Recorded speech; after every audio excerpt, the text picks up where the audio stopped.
Now don't tell fibs. I don't let people tell fibs.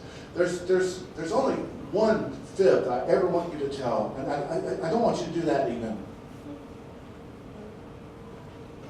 You want me to tell you what it is? There's 23 Dr. Lees at MIT. So if you call somebody and say, I was referred to by Dr. Lee at MIT, they can't figure out what it means and they have to take the call. I don't want you doing that. I don't want you doing that. But I will teach you the fastest way in the world to get a job, and this is proven by research.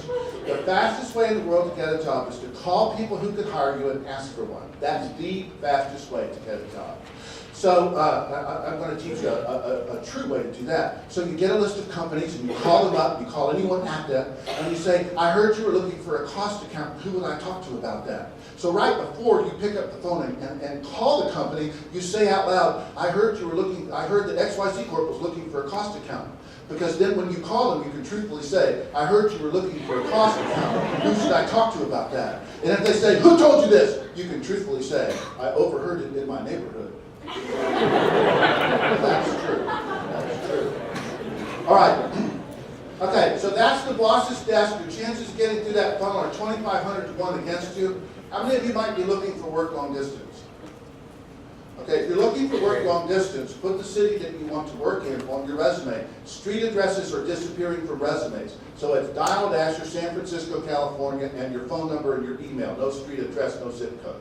Why do you do this? Because it makes you look like you live in San Francisco.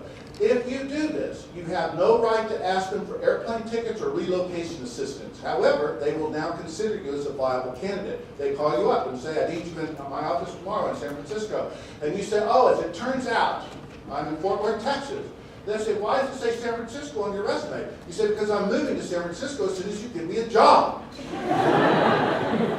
All right. I'm joking, but I'm never joking. Okay? So there's the 4 resumes. Now here's the boss, and the boss is happy because he went to lunch and he had a martini. He did not get the memo that the 90s are over, and he had a martini, and he starts to look at these. Oh, I want a different color. He starts to look at these resumes, and he gets a little worried. So that's why he's got red dots going over to him, and that's because. He knows something about those resumes that you will now know. And after I tell you this, you will never forget it. The national lie rate on management level resumes is 25%. 25% of resumes have an outright lie on them. They changed the title, they changed the dates, they changed the company, they made up an educational accomplishment they don't have. We're talking not small exaggerations here. We're talking about outright, verifiable, checkable lie, 25%. So the boss is looking at those resumes and he's saying, oh my gosh, there's a liar in there. I don't know what to do about it. And then the door opens. Here's the door. And here's your friend Stacy. Okay, there she is. She went to lunch with the boss and they both had martinis. And she's got your resume and she puts it right there and says, I went to school with this woman. She's all right. That resume is different qualitatively than the 4 resumes that came through the resume sorting software. The resume sorting software is hiding a liar, but Stacy is not. You need more Stacys, fewer funnels. Write that down. More Stacys, fewer funnels, and that's the meaning of this cartoon. I need to get better at drawing, I think. Okay.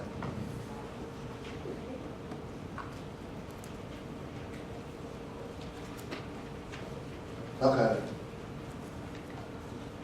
Okay. All right. So, do you want to run the clicker for a few minutes? Okay. Let's see what's next. I have no idea. Wow. Here, read that. Read all of it. And put some, do a little bit of radio announcer voice, or that guy that does the movie ads. Can you do that? In a world. How many people applied for postings? 383 applicants for every advertised opening. Okay, that was out of yesterday's Wall Street Journal. So, okay, so what's next? Okay.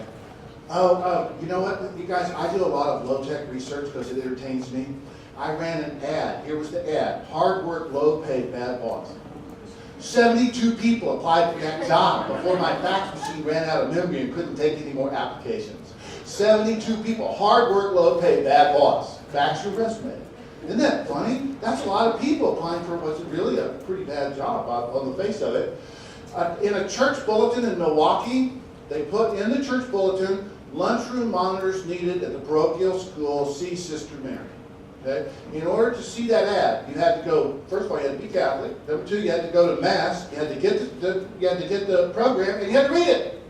200 people went over to see Sister Mary and applied for that job at the parochial school. 200 people. A bar in San Francisco, here, let me get a little higher. These chairs are not very good.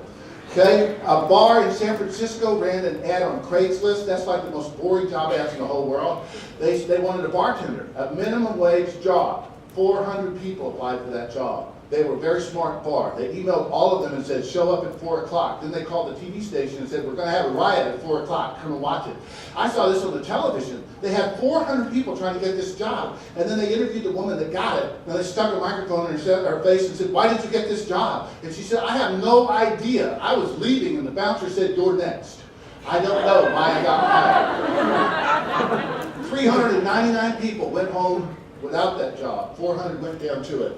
A marketing assistant, a trucking company in New Jersey put a marketing assistant job on Career Builder on Friday. They went home for the weekend. They came in on Monday morning. 575 people had applied for that job over the weekend. 575 over one weekend. That's a lot of competition, don't you see it? You don't want to be in that stack, do you? No, I would think not. And then Rex K9, what's that look like to you? Does that look like it might be a dog? Right? It does, doesn't it? Okay, I made a resume for Rex K9, and the first line on the resume was salary objective kibbles.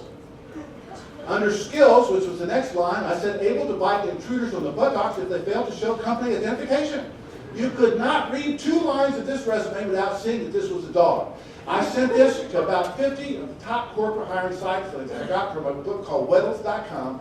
Okay, and I received about 20 very polite little letters. Dear Mr. 9, we are carefully comparing your background with our needs and we'll be back in touch. You guys, when you apply online, they can't tell you from a dog.